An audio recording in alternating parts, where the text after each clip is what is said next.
Nous avions déjà appris à créer de nouveaux enregistrements dans une table Access. Pour cela, nous avions piloté des requêtes SQL d'insertion par le code VBA ou encore nous avions dégainé des macros ou des requêtes de correspondance. Ici, nous proposons une technique déconcertante de simplicité. Un objet de type recordSet est fait pour représenter les enregistrements d'une table. Une fois qu'il est initialisé, il offre des propriétés et méthodes. L'une d'entre elles se nomme addNew.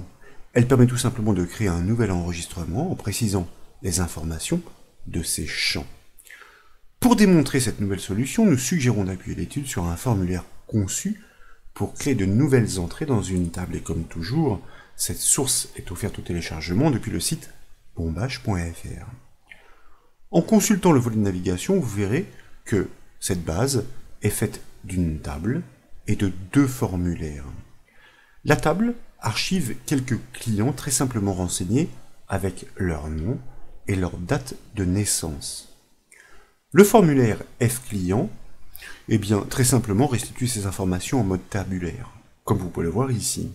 Enfin, le formulaire fcreate, le dernier, celui qui est affiché à l'écran, doit permettre d'ajouter de nouveaux clients dans la table pour les visualiser sur le premier formulaire. Il est très simple. Il est constitué de deux zones pour renseigner le nom et la date de naissance du nouveau client. Et dès lors, un clic sur le bouton Insérer doit ajouter cette donnée dans la table client. Pour poursuivre, à gauche du ruban Accueil, je vous propose de cliquer sur la flèche du bouton Affichage et dans les propositions de choisir le mode Création. Nous basculons ainsi dans la vue en conception du formulaire. Au clic sur le bouton, un code VBA doit se déclencher. Nous devons donc lui associer une procédure. Pour cela, je vous invite à cliquer sur ce bouton Insérer pour le sélectionner, puis à activer l'onglet Événements de sa feuille de propriété, et dès lors, à cliquer sur le petit bouton associé à son événement au clic pour choisir dans la boîte de dialogue qui suit le générateur de code que nous pouvons valider par double clic ou encore par le bouton OK. Nous basculons ainsi dans l'éditeur VBA Access entre les bornes de la procédure événementielle Insérer clic. Insérer est le nom du bouton. Son code se déclenchera donc au clic sur ce dernier. Nous devons insérer de nouveaux enregistrements dans la table. Donc, nous avons besoin d'un objet représentant un enregistrement et nécessairement d'un autre représentant la base de données abritant ces enregistrements. C'est pourquoi, dans les bandes de cette procédure, je vous propose de procéder à la déclaration de variables d'objets en commençant le mot-clé dim par un objet que nous allons nommer base et que nous allons typer comme un objet de base de données as database. Et puis, dans l'enchaînement, nous allons déclarer un autre objet que je vous propose de nommer ENR pour enregistrement et que nous allons typer comme un recordSet, c'est-à-dire un objet représentant un jeu d'enregistrement. Avant d'engager le traitement, nous devons nous assurer que les champs sont bien renseignés. Nous proposons de vérifier un double test dans une instruction conditionnelle. Donc, après la déclaration des variables, nous enclenchons une instruction conditionnelle if pour tester le contenu de la zone nom, c'est-à-dire la première zone de texte sur le formulaire, propriété value pour accéder à son contenu, pour nous assurer qu'elle n'est pas vide, différente de guillemets, et dans le même temps, close end, que le deuxième champ, qui se nomme dateN, sachez-le, vous pouvez le vérifier en consultant la feuille de propriété après avoir sélectionné ce contrôle sur le formulaire, dateN.value est lui-même différent de guillemets, signifiant que lui aussi est bien renseigné. Nous allons prévoir une branche de sortie else lorsque, le cas échéant, c'est-à-dire lorsque cette double condition n'est pas vérifiée, pour avorter le traitement et en alerter l'utilisateur pour lui indiquer que tous les champs doivent être remplis. Et puis, si nous souhaitons lui donner une indication suffisamment riche, nous allons concaténer et commercial avec un saut de ligne grâce à la fonction chr et le nombre 13 et puis le nombre 10 de manière à faire un retour chariot si vous voulez pour pouvoir lui donner l'autre indication sur la ligne du dessous. Tous les champs doivent être remplis et donc nous lui confirmons que l'insertion n'est pas effectuée. non effectué, ce qui sera plus simple d'ailleurs, comme ceci.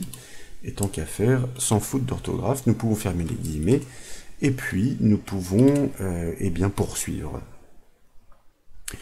En revanche, donc, si la double condition est honorée, nous devons poursuivre le traitement. Et pour cela, nous devons commencer par initialiser les objets de base de données. Donc, dans la première branche de l'instruction conditionnelle, nous devons réaliser ces initialisations. Nous commençons par initialiser, mot-clé 7, notre objet base sur la base de données en cours pour pouvoir la piloter. Et comme nous l'avons appris au travers des maintes formations que nous avons vécues ensemble, c'est la fonction currentDB qui permet d'initialiser un objet sur la base de données en cours, si bien que ce dernier va hériter de propriétés et méthodes, dont l'une d'entre elles qui va nous permettre d'initialiser notre objet ENR sur le jeu d'enregistrement souhaité, puisque je vous rappelle que notre objet ENR est typé comme un record set, c'est-à-dire qu'il est typé pour représenter des enregistrements. Et effectivement, notre objet base a notamment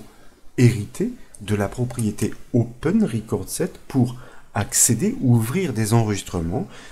Et là, en l'occurrence, nous allons tout simplement lui passer le nom de la table qui contient les enregistrements à piloter, la table client. Grâce à cette seconde initialisation, l'objet ENR a hérité à son tour de propriétés et méthodes pour manipuler les enregistrements de la table client. L'une d'entre elles se nomme addNew, comme nous l'avons évoqué en préambule de cette formation. C'est elle que nous allons donc exploiter pour ajouter de nouvelles données.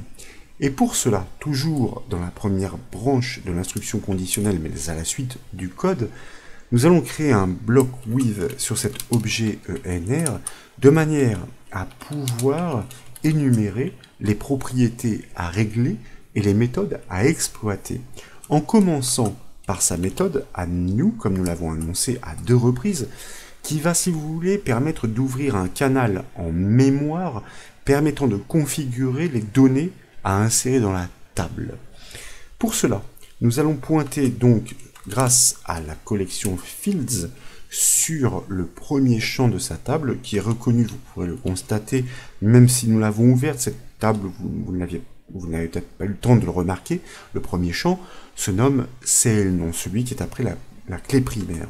Nous allons affecter sa propriété value sur l'information qui est renseignée par l'utilisateur dans la première zone de texte du formulaire qui se nomme nom, donc nom.value. Et nous allons faire de même pour le second champ. Ici, très simplement, nous avons simplifié cette table pour concentrer l'étude sur la technique d'insertion d'informations sans requête par le code VBA, qui se nomme ce second champ CLDate, propriété value, pour affecter son contenu en fonction des données qui sont inscrites dans le champ dateN, dans la zone dateN du formulaire.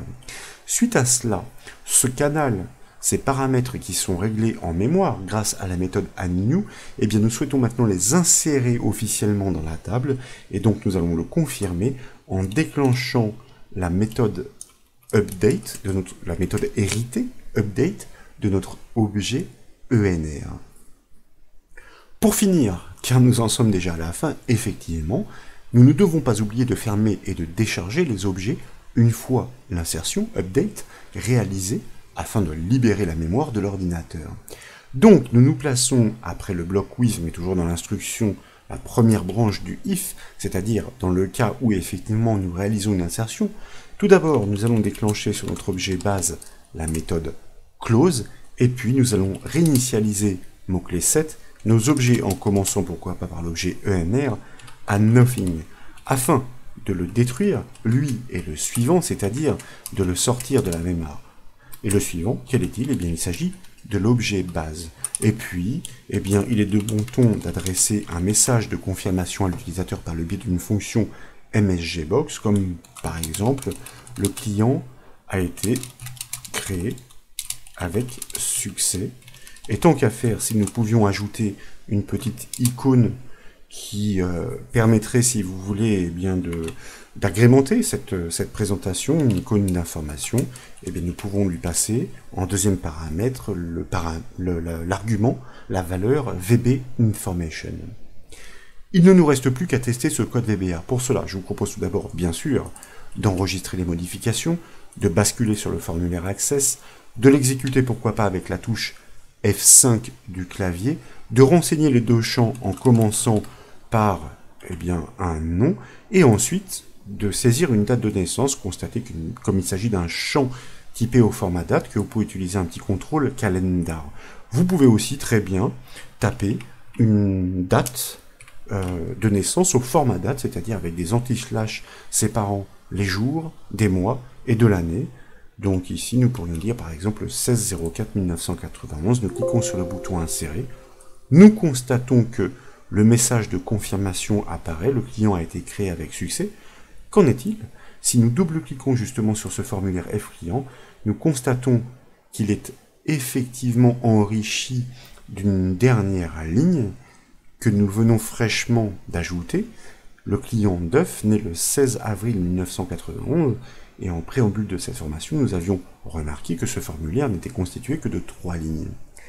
Voilà donc une technique redoutable d'efficacité et de simplicité pour ajouter, pour créer de nouvelles lignes, de nouveaux enregistrements dans une table à Access.